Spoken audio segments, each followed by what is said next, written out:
Nous sommes venus aujourd'hui constater la situation qui prévaut à l'Université de Ziguinchor. Et comme vous le voyez, c'est une situation de désolation, puisqu'une université sans ses étudiants, sans ses enseignants, sans son personnel administratif n'est pas une université. Et c'est triste de le dire comme ça.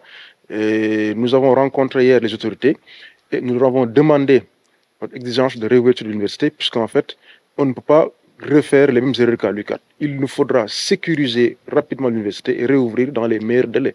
Et donc, nous condamnons, comme nous l'avons déjà fait encore une fois de plus, la violence envers les enseignants, le personnel. Il faudrait que ceux qui ont été auteurs de ces violences-là soient sanctionnés comme le prévoient les conseils de discipline. Et ensuite, bien sûr, sécuriser l'université, mais que, de grâce, que le ministre tienne, en tout cas, ses promesses, les engagements qui ont été pris lors des tournées, mais aussi lors du séminaire sur la stabilisation des calendriers, qu'il puisse les respecter.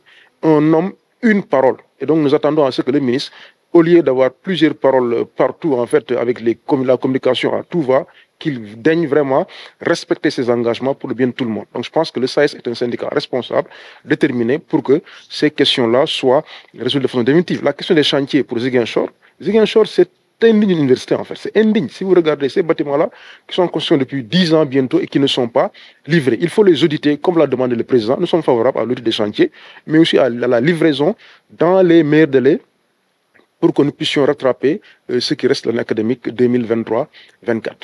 Le recteur nous a dit que les instances académiques sont en train de se réunir. Donc, d'ailleurs, elles vont se réunir, le conseil va se réunir bientôt après les différentes instances qui sont les conseils du FR. Et nous avons espoir, en tout cas, qu'ils vont réouvrir l'université pour que les étudiants puissent revenir. Donc, sécuriser, mais aussi appeler les étudiants au calme.